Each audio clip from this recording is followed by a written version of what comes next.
That's great. So that's what we need to be doing. Yeah. I would agree totally. I would agree totally as well. One of the things, pardon Jerry, I would just like to mention one thing here.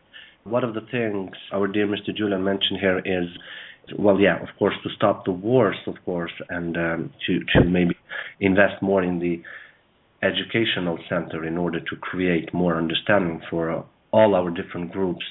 One thing that always sticks in my mind as a Muslim, when I look at the news, when I listen to the news, and I see the news every day in the Swedish television, I'm seeing this obstacle. I'm feeling this obstacle every single day because of one word, or maybe two words. I should point out, and these words are Islamic terrorism, or Islamic bomber, or Islamist radicalism. Now, these are two words. We've been talking about this earlier also in different shows, but these are two words that are not compliant to one another. You cannot be an Islamist and a terrorist at the same time. You cannot be an Islamist and a radicalist at the same time.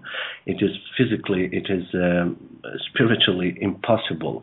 So here we are trying with different organizations and associations and gatherings and dialogues and radio shows and TV shows and so on and so forth, with everything we've got to educate, and that's good. We're thankful to that. We thank God for that. But the thing our population is being told every single day, in this case I'm talking about Scandinavia, but I assume it is the same all over the world, and especially in the European Union, when you have your own local friends, your Swedes, your Danish and your Norwegian people who have very little knowledge about Islam. I mean, I myself had very little knowledge about Islam, because the world today is being shaped, or has been shaped, in the way that everybody thinks it is as it is, living in one place with religion and another place without a religion. So everybody are thinking that we are in some kind of vacuum here. But how can we take those words apart? How can we have our journalists, our reporters, to understand that this is not the way of going forward? If you bomb your local population, if you bomb their heads with information, with misinformation, such as today we have another bombing of this mosque or that mosque or this building, and 50 people blow up in the air, and it was an Islamic radicalist, of course you will have a great difficulty in explaining for people that Islam is a religion of peace. And just like you said, Mr. Julian, Islam is far, far, far away from radicalism, and Muhammad himself, peace be upon him, have taught us many, many, many things about radicalism, and how we are to be mannered with people from other religions and other faiths. And we should just point out that out of 23 years of his prophethood, only 3 months he indulged in fighting activities. What are your thoughts on that? How can we get this name of Islamic radicalism away from the televisions and from the media? Because that is the key. Well, we need to object when it appears in the media, and if we can do so as Christians and Muslims together, yes, then it will have more impact. In this country, we objected to the BBC. You probably have heard of the BBC. When they published a story about some kind of atrocity or act of violence which was being associated with Islam. So the people who perpetrated it probably were claiming to be Muslim. And they illustrated the story by showing someone praying in the mosque.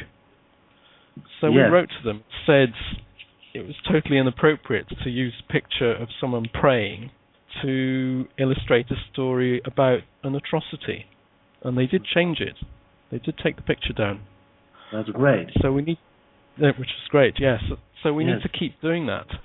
The other thing we can do is ask them just to say terrorist rather than Islamic terrorist. Exactly. Did you have any inputs on that, Jerry?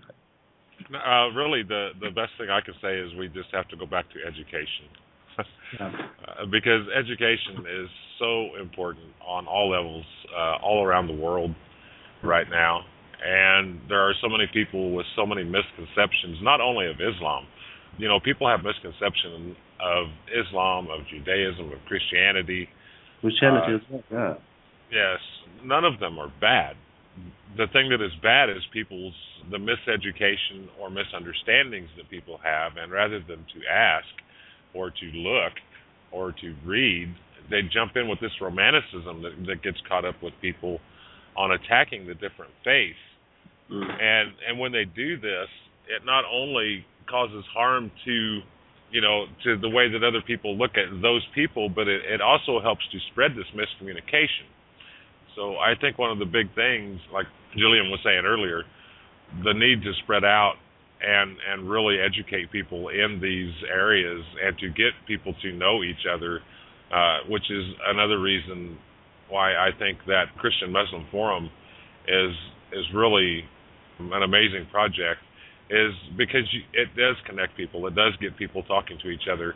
And I think that's one of the problems we have, is that not only are people miseducated or undereducated or uneducated in the other faiths, that they can't understand another person's beliefs. And before you can agree with or not agree with another belief of any stature, one needs to have that education to know what they're arguing against. If you're arguing against an ideology or tradition, a lot of people don't know the difference in there when it comes to any of the religions, because there are traditions and ideologies in all religions. There's all kinds of people in all religions. There's good people and bad people in all religions.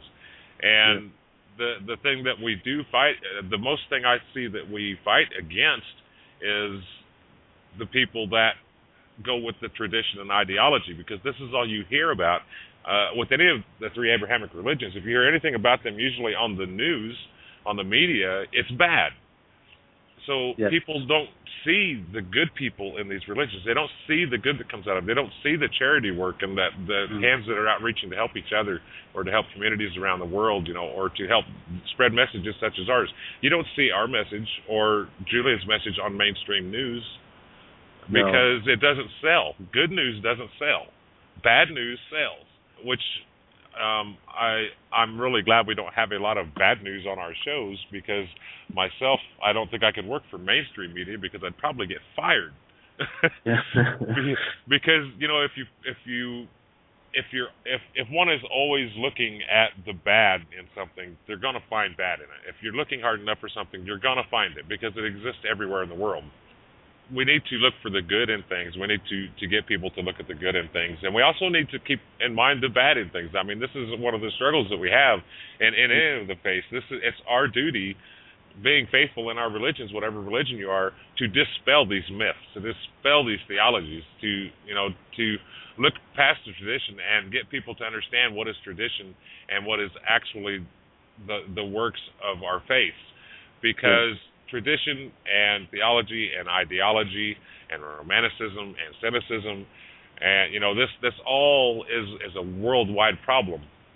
And as you said, Aiden, this is from the last 150 or 200 years. These are where a lot of the problems stem from, is traditionalism. It's not religion, and it's not so much the teaching of religion, of any of the faiths, and even the problem between the faiths. A lot of this problem we have is traditionalism, ideology, and romanticism, because people get caught up. It's like going to a football game and you're rooting for your team. You may not even know that team, but if you're there with a bunch of friends and they're all rooting that team on, and they're all up and they're screaming and yelling, and you get caught up, a person gets caught up into that fervor of the moment.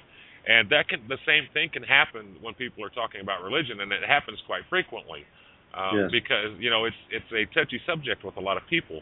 So when that romanticism kicks in and people get talking about left and right and all the different yes, exactly. When that comes into it, people start thinking with emotion and not logic and not education. So the education has to be there.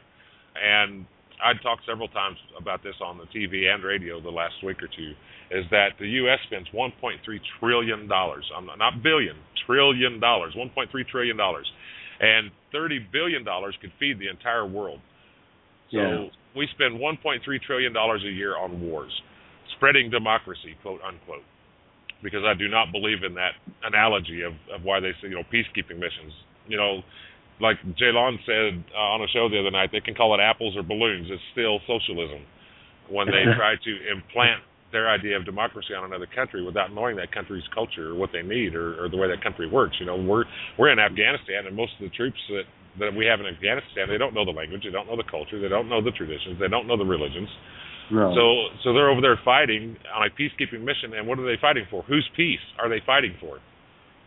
You know, those are things that I argue quite often in a lot of different forums, and it amazes me the number of people that do not know what is going on in their own worlds or around the world or in other countries, because they're so centered on their own lives that they're and this is the way that a lot of societies, not just in the U.S., but societies around the world have come to be, and it's changing.